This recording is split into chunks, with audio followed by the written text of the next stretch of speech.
There's a popular pithy quote among a certain set of atheists that gets molded a few different ways.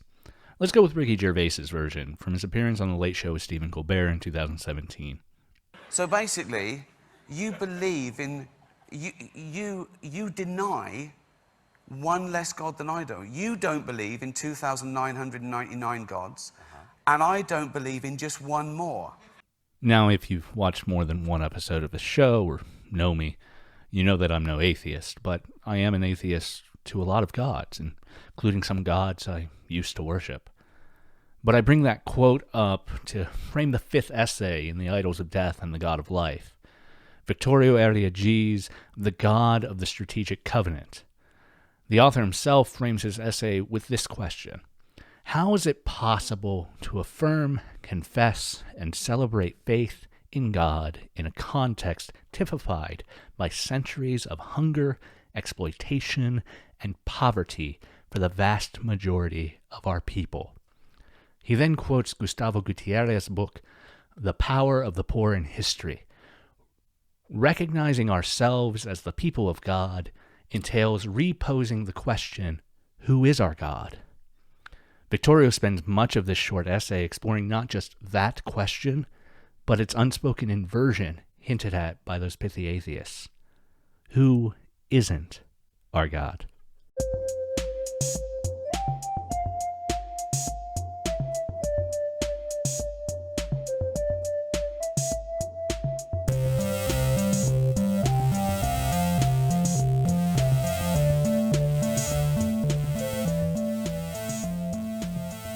This essay is one of the shortest in the whole collection, under 10 pages. I could probably read you the entire thing in about the same time that it'll take me to talk about it.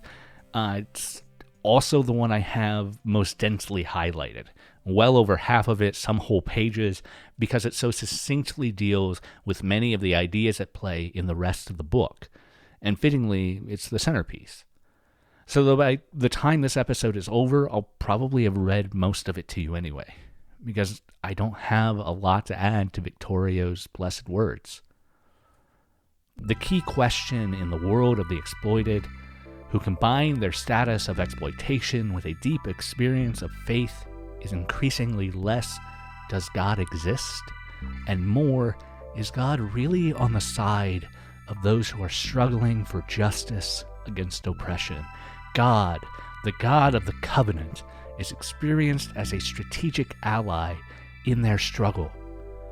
What is at stake is not an ontological issue, does God exist, but rather a concrete historical issue, the death of the poor. The creed of the poor does not consist so much in stating that God exists, as in proclaiming vivaciously that God walks among the path of the people, that God fights in the daily battles of the downtrodden. He illustrates this with a quote from a song from the Nicaraguan Peasants' Mass, a Spanish-language mass liturgy written in Solitaname, Nicaragua in 1975. You are the God of the poor, the human, unassuming God, the God who sweats in the street, the God with a weathered countenance.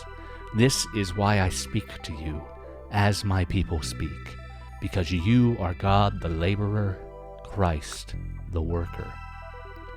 Affirming, confessing, and celebrating faith in God from within our context of oppression, he says, is possible only if, as in the biblical Exodus, belief in God entails taking a stand for liberation and against exploitation.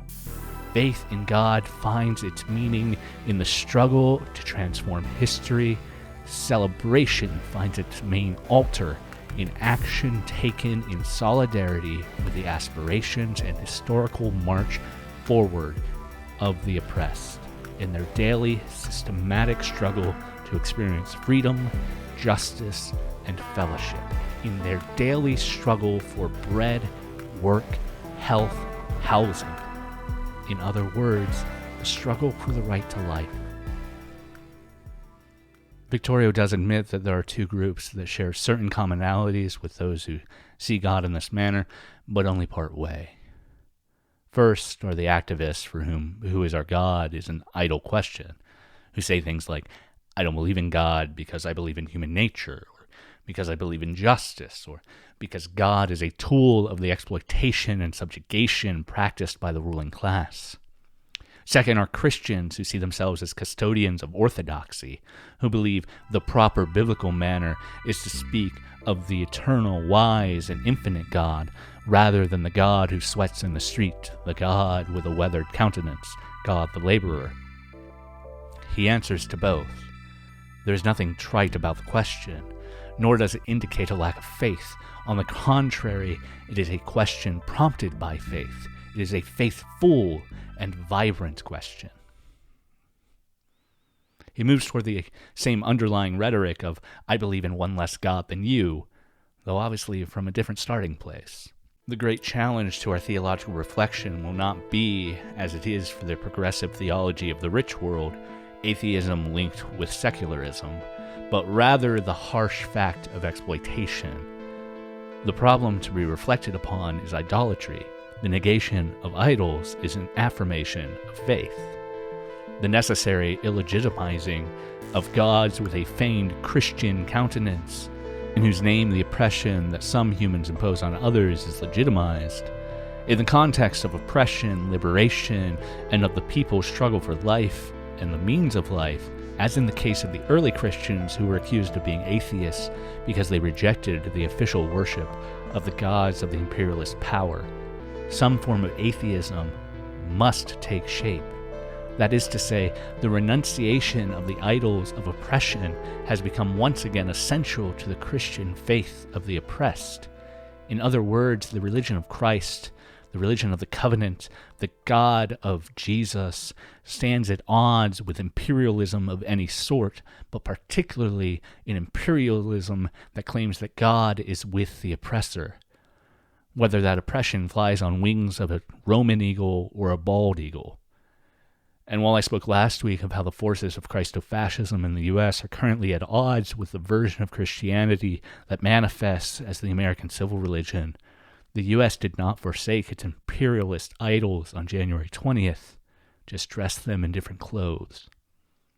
Victorio then turns his attention to a couple of phrases that become well-meaning sacred cows in modern Christianity, golden calves in fact, as they are idols of neutrality, and God is not neutral. First, there is smile. God loves you.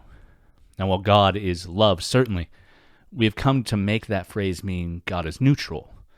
God is on both sides, and in that we echo the actions that led Jeremiah to write in chapter 6, verse 14, "They dress the wounds of my people as though they were not serious. Peace, peace, they say, when there is no peace." As I have frequently said in this series, God is not on both sides, and both sides do not hold some of the blame. The author points out that this understanding of God's love is, quote, so broad and universal that it can include in the category of children of God the brothers and sisters, both exploited and their exploiters. Hostile social classes that, because they are engaged in a dynamic historical battle, constitute a clear negation of true fellowship. The God of the Scriptures is a God who takes sides with the poor. It is in the liberation of the poor that the true revelation of God occurs. God is not neutral. God battles against the idols of oppression. God takes sides with the poor and the oppressed. Now, as Victorio goes on to point out, this is not to say that anyone is excluded from God's love, but that while God's love is for everyone, God is not for the actions of everyone. Because God is, again, on the side of the poor, the downtrodden, the oppressed, and therefore God is not in the actions of the oppressor.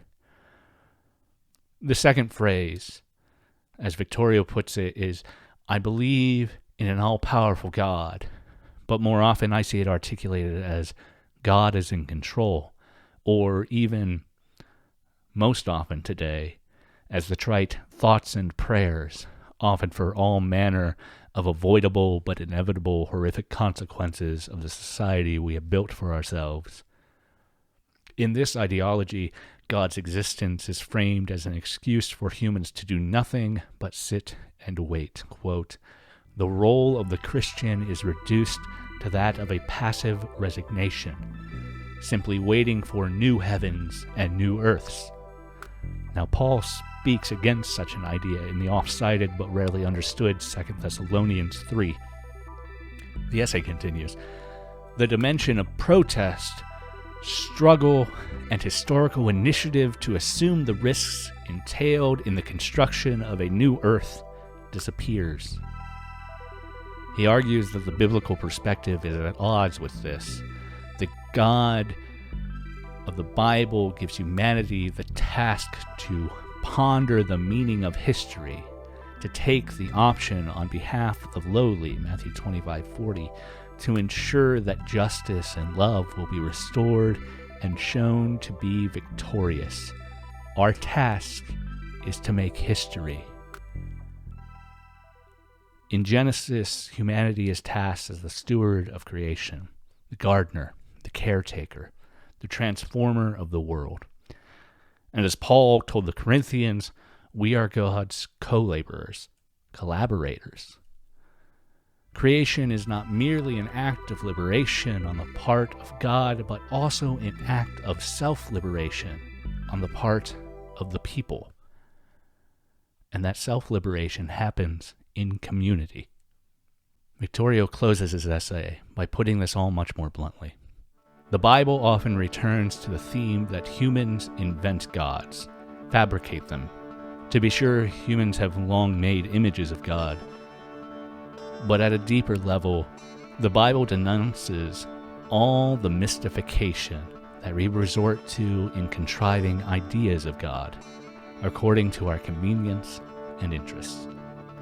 We have gods to protect our interests, to justify our blameworthy equanimity in the face of evil, to spare us the effort to strive for a better world, to justify our personal, family, class, or national selfishness, and then we worship them.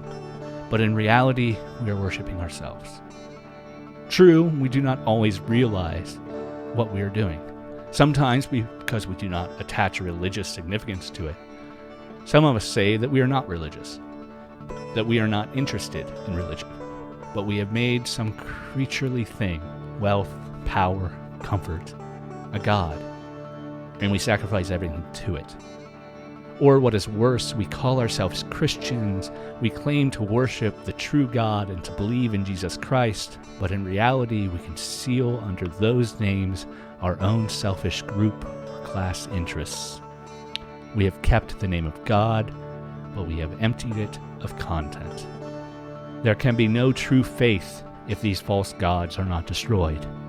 This is the central problem.